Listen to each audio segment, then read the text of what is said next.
Hey there, subscribe to my channel, and also press this bell icon so you never miss any new updates, cause whenever we upload new video you will get a notification on your phone.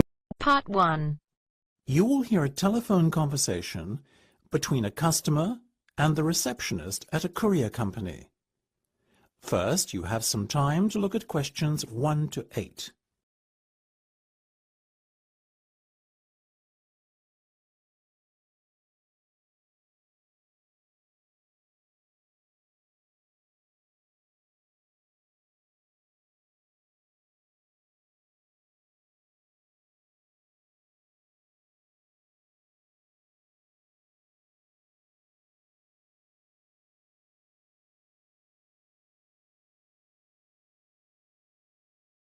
Good morning, this is Sam speaking. How may I help you?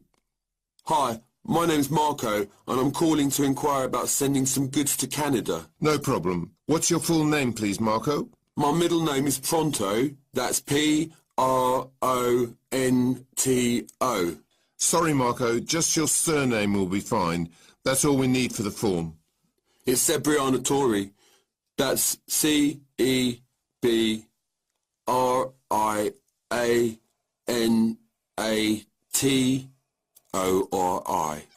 Great, and your address, please? I live on Grimsby Place. Grimsby Place, okay? But wait, you mean the address from where the goods will be collected? Right. In that case, I better give you my mum and dad's address. My stuff is there temporarily until I make the move. Same street, house number 25 in Grimsby, and the postcode is GB8 6BY. Now, Marco, tell me what you'd like to have shipped. I'm moving to Canada, so I have a fairly big container for my belongings, you understand. Of course. What are the dimensions? It's 2 meters high, 1.5 across, and 3 meters long. My, that's huge. Tell me about it. Moving day is going to be a nightmare. And what will this container contain, then? Well, to start with, there's my television. I'm also taking a brand new sofa bed with me, as well as my fridge, freezer and home computer. I see.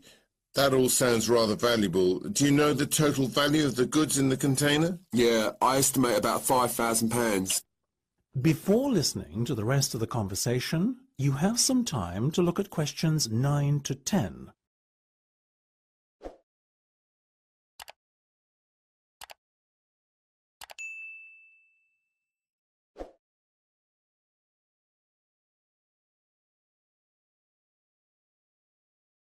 Excellent. Now, shipping to Canada is not by any means cheap these days, so this is going to cost you £500? That would nearly pay for a new TV and sofa. It's a lot of money, isn't it?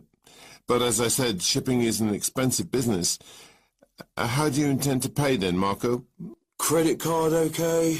Fine. I assume you are the card holder. Actually, it's my sister's account. Mine is a little tight for me at the moment with the expense of the move, so it's either a case of ask sis or ask the parents. Which would you choose? I see what you mean. Okay, I'll take the details in a moment and confirm the collection date. But first, let me just ask you a few questions about your move to Canada. The Canadian government requires all shipping companies to carry out a thorough check before agreeing to ship goods into the country. And part of that check is a personal profile of our customers, you see. So, why are you moving to Canada? My girlfriend's Canadian. I'm going to live with her. And what will be your employment status over there? Well, I'm travelling on a working holiday visa, but I hope to secure a work-sponsored visa shortly after arrival. I see. A holiday visa? No, a working holiday visa. That allows me to stay in the country for 12 months as opposed to 60 days with a holiday visa. Okay, no. That is the end of Part 1. You now have half a minute to check your answers.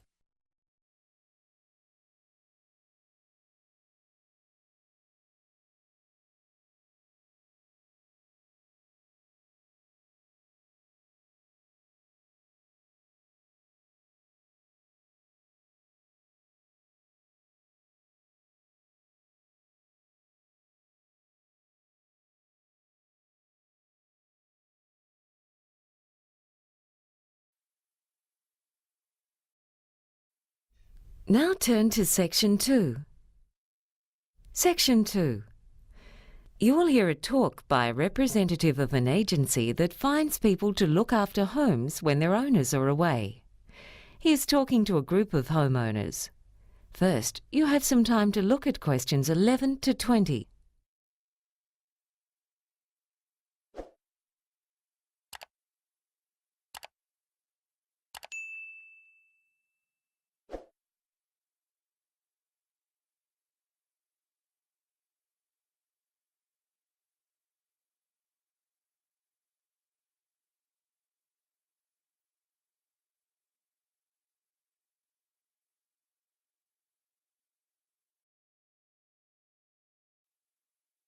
Now listen and answer questions 11 to 20.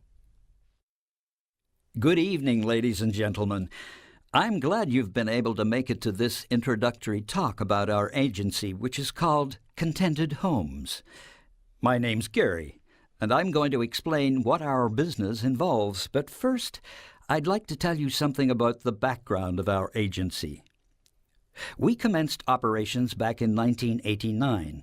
And essentially, our job is to find suitable people to live in and look after other people's homes while they're away.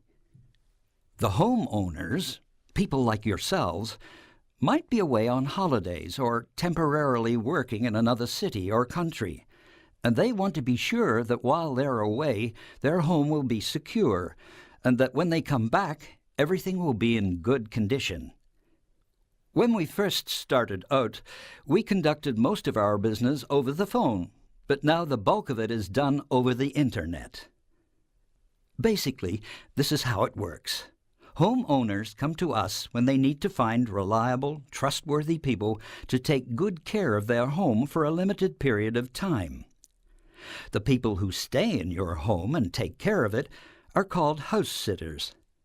The house sitters live at your place for periods of anything between 1 month and 2 years. There are all kinds of reasons why people house sit. Some are couples, others are single. Often they're saving up to buy their own home, or they may be renovating their own home and just need somewhere to stay temporarily, or they might have just moved to your city. Although house sitters don't pay you any rent when they're living in your home, they are required to pay any bills for the telephone, gas, electricity, and so on. So for the homeowner, this is not a way to make money. When someone registers with us to become a house sitter, they provide us with some of their personal details, such as their age and occupation. I need to stress here that our agency does not carry out a security check on the people who have registered with us to be house sitters. Many house sitters have references from people whose houses or apartments they've looked after in the past. It's up to you to check those references. Allowing someone to live in your home is not a decision to be taken lightly. So we also recommend that you meet with any prospective house sitters and interview them before deciding which person or people would be most suitable to look after your home in your absence. There are similarities between house sitters and tenants, but there are differences as well. House sitters don't have as many rights as people who have a lease on a property. As the homeowner, you can give a spare set of keys to your home to a neighbor, friend, or relative.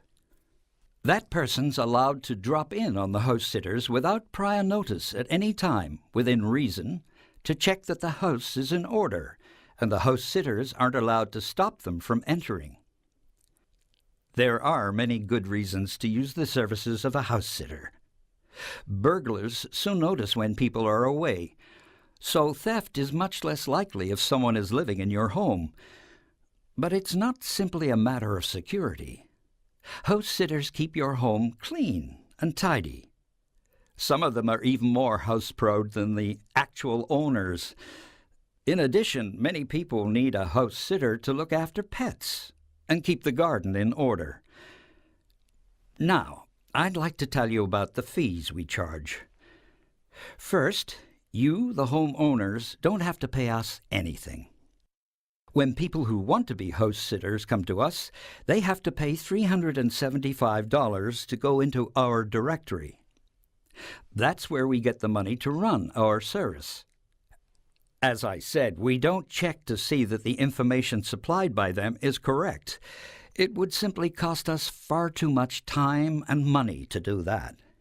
When you've decided that you want to go ahead and have a house sitter look after your home, we definitely think it's a good idea for you to take out insurance for your home. You'll find that many insurance companies prefer the higher degree of security if someone's living in your home than if it's left empty. Anyway, I hope I've given you a clear idea of our service. And now, I'd be happy to take any questions. That is the end of section 2. You now have half a minute to check your answers.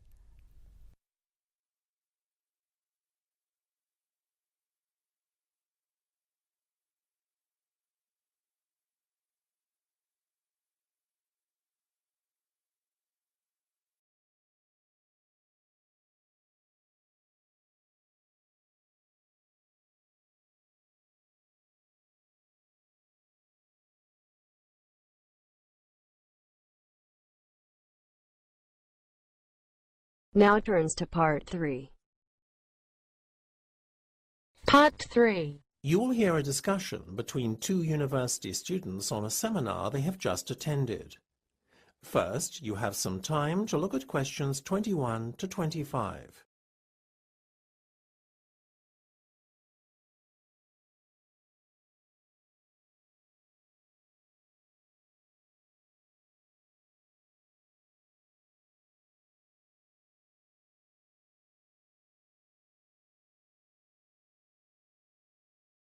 Isn't it ironic that at a seminar on public speaking and presentation skills, we're left so underwhelmed by the oratory skills of the so-called expert up on stage? Maybe we should lower our expectations a bit, Mike. After all, everyone is susceptible to nerves, especially with an audience as critical as ours. Well, you anyway. She's a professional. She's supposed to do this for a living, Alma. I feel totally let down, and I'm asking myself exactly what I'm supposed to have gained as a result of spending this time here. Look, forget about her presentation skills, or lack thereof, for a minute. What about what she had to say? Did you listen to any of that? How could I, when she kept fidgeting and moving about so? I was so distracted by her antics, I couldn't focus on anything else, to be honest with you. I don't know if you can blame her totally for your not absorbing anything that's been said in the last half hour, Mike. You're a pretty awful listener at the best of times. Oh, come on. She should be able to hold my attention for 30 minutes. It's not like the talk lasted 2 hours or something.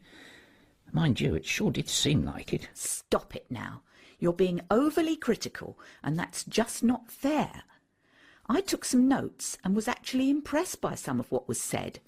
I'm definitely going away having learned something and feeling like my time wasn't totally wasted. Emphasis on the not totally bit. Oh, Mike, when will you learn? You know, sometimes we only get out of things what we put in. Did it ever occur to you that had you given this woman a chance, you too might have actually learned something? All right, Alma, go easy. Before you hear the rest of the discussion, you have some time to look at questions 26 to 30.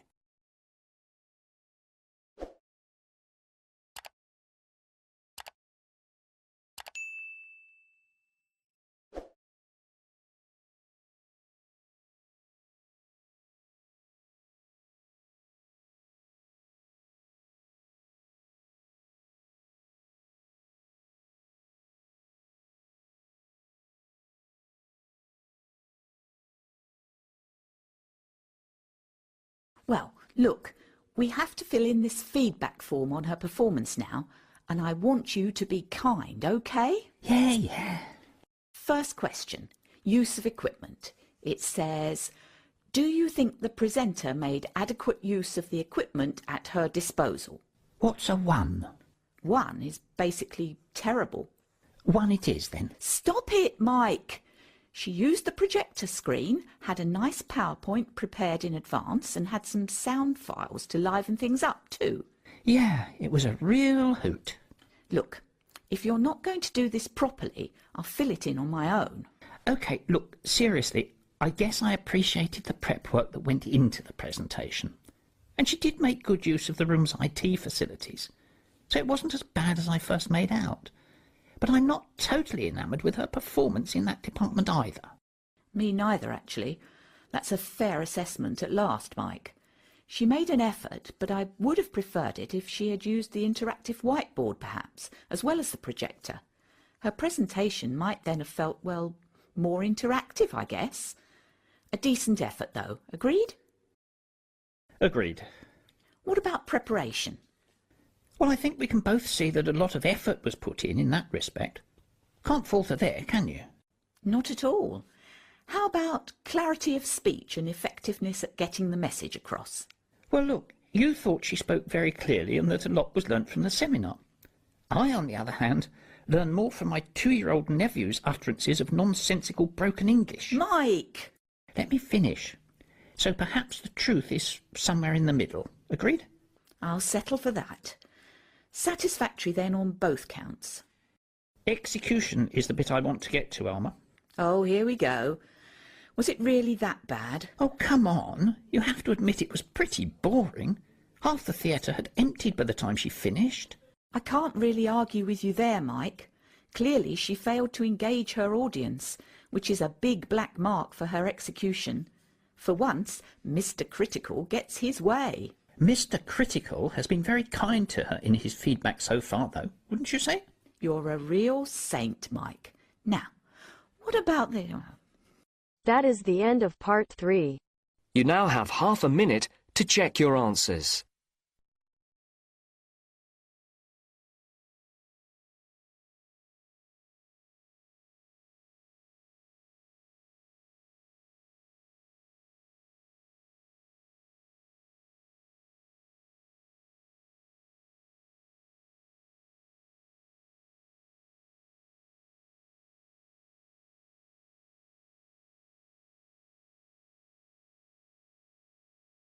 Now turns to part 4.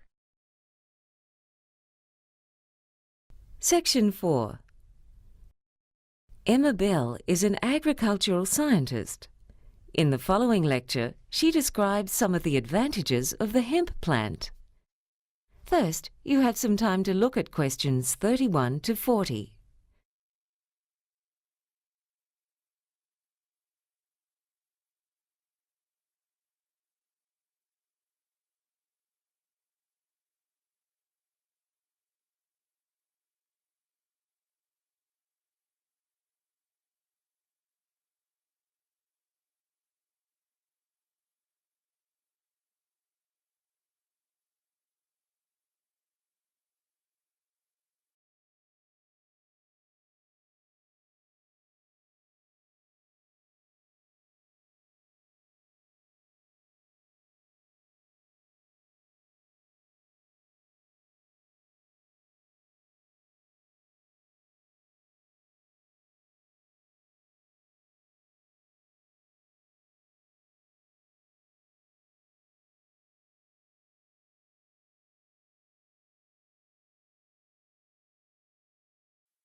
Now listen and answer questions 31 to 40.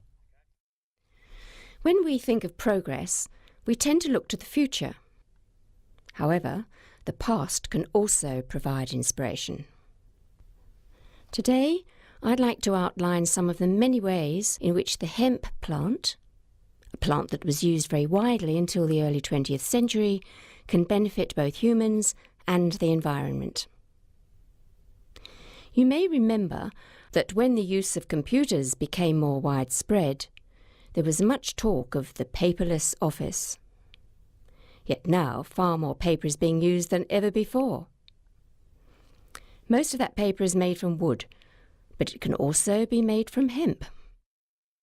Hemp is a fast-growing annual plant that can be harvested within 4 months of germination, whereas a tree takes 20 years. This means that a hectare of hemp can produce 80 times as much paper as a hectare of trees. In fact, hemp was the main source for paper production until the 20th century, and the paper it makes is of superior quality to that made from wood. Many of the rivers in the vicinity of today's paper mills suffer the effects of pollution from bleach and other chemicals used in the manufacture of paper from wood. In contrast, paper made from hemp does not require bleach. So much clothing these days is made from cotton, yet fabric has been made from hemp for over 7,000 years. The trouble with cotton crops is that they take a heavy toll on the environment and are often dependent on irrigation. Hemp can grow using far less water and does not need as much fertilizer or pesticides. In fact, hemp crops even have a natural resistance to pests. Clothes made from the tough fibre of hemp also last longer than those made from cotton, which is not something that will make clothing manufacturers very happy. But another way in which hemp is the superior material is that it's more effective in blocking out UV rays from the sun, which can cause skin cancer. To top it off, clothing made from hemp is very comfortable to wear. In parts of the world that still don't have electricity, this versatile plant can also be used to light lamps. Back in the days of sailing ships, when hemp was used to make ropes and sails, lamps were often fueled by whale oil, which gave off a much stronger-smelling black smoke. The pursuit of that oil was one of the reasons for the existence of the whaling industry, which hunted many species of whale almost to extinction. Closer to our own time, Henry Ford used hemp in the production of his first cars. These days, with panels being made of metal, even a minor accident can lead to costly repairs. Being derived from a plant, hemp panels would be less expensive. Yet perhaps an even more significant consequence would be that instead of old cars being left to rust by the roadside, an abandoned car made from hemp would rot faster. A further advantage in the case of automobiles is the fuel. One of the major causes of global warming is the use of fossil fuels in cars and trucks. Methanol is an alternative to petrol, and it can be extracted from hemp. This fuel is already used by racing cars, and it doesn't produce as much air pollution, thus placing a smaller burden on the air we breathe.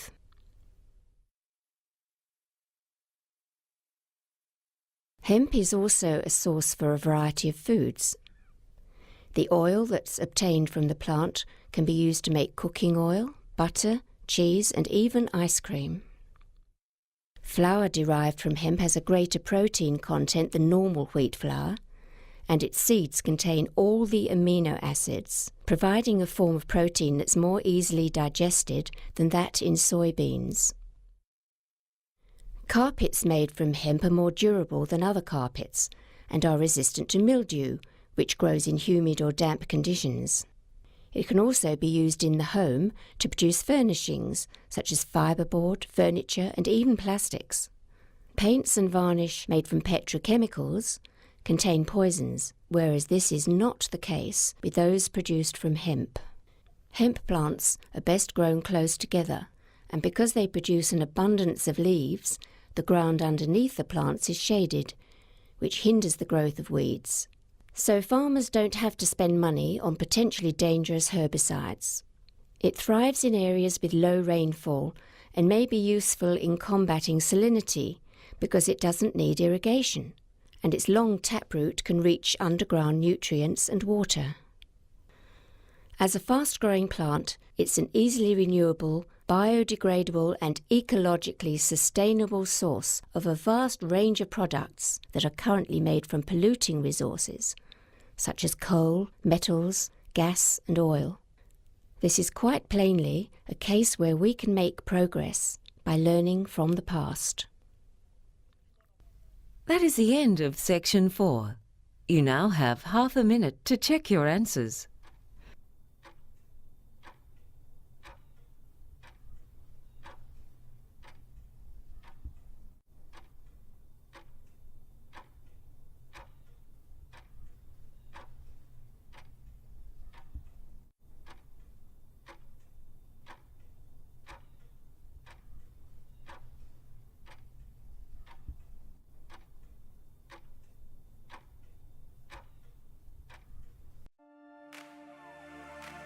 That is the end of the listening test. In the IELTS test, you would now have 10 minutes to transfer your answers to the answer sheet.